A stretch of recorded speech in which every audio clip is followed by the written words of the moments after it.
Allahu Akbar, Allahu Akbar.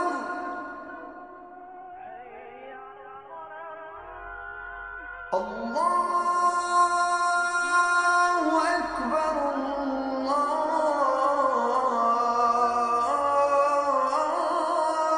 Allahu Akbar. أعوذ بالله السميع العليم من الشيطان الرجيم بسم الله الرحمن الرحيم السلام عليكم ورحمة الله وبركاته. We have been talking about all the experiences that the Prophet ﷺ went through when it came to welcoming Umar ibn al-Khattab radiallahu anhu, or losing because they passed away his uncle and his own wife radiallahu anha. So we had here the experience of while they were human beings, while he was bearing the burden of this mission and trying his best, he was facing with good news, bad news, suffering and joy at the same time. And just after what happened with the sea of sorrow, when he lost his uncle and his wife, he experienced something which was very strange, unbelievable, literally speaking, and still something which was a deep spiritual experience, this night journey, where he went from Mecca to Jerusalem, and then up to the limit of the lotus, and then he experienced this closeness to God when he got the prescription and the obligation of the 5 prayers a day. This is the tradition, and the scholars are saying it was spiritual, it was the spirit. Others are saying, and this is the majority, it's the spirit and the body all together. So what we had here is this understanding of an experience which was a gift. God brought him close to him, gave him the prayers, to the ritual prayers, and at the same time he prayed in front of all the prophets and the messengers in Jerusalem.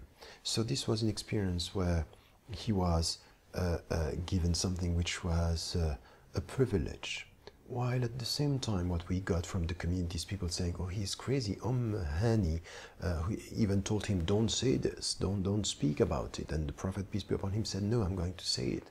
And the other reaction that we had was coming from Abu Bakr as-Siddiq radiallahu anhu, who said, when they came to him, said, listen to what your friend is saying. He said that he went in one night from here to Jerusalem, and then that he was close to God, and that if he says it, it's true. So this is why he's a Siddiq, the man of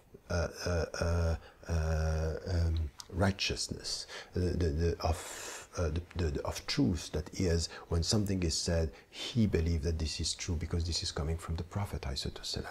So if you listen to this story and you listen to what the Quran is saying about it, and understanding Subhanalladhi asra bi'abdihi laylan min al-masjid al-haram ila al-masjid al-aqsa alladhi barakna hawla, it's where you have this understanding that it's coming in the Quran, that Allah is talking about this experience, that he traveled from the Mecca and to Jerusalem, and then the sacred place that Allah has made in Jerusalem, which is important also for the Muslims. Now Jerusalem is central in their belief.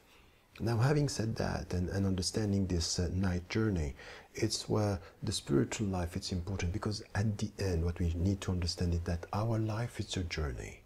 Our prayers are a journey. We try to come close to God, and fasting is a journey. It's a journey within ourselves. And while we are now fasting the last 10 days, we have to make this journey a very deep journey within ourselves, to try to get this a journey of purification and elevation.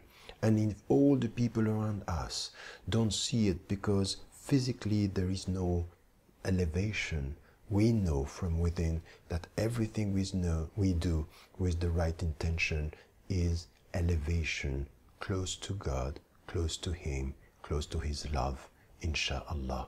May Allah help us. Wassalamu alaikum, and Sorry. Never forget to tell the people you love that you love them. Wassalamu alaikum wa rahmatullahi wa barakatuh.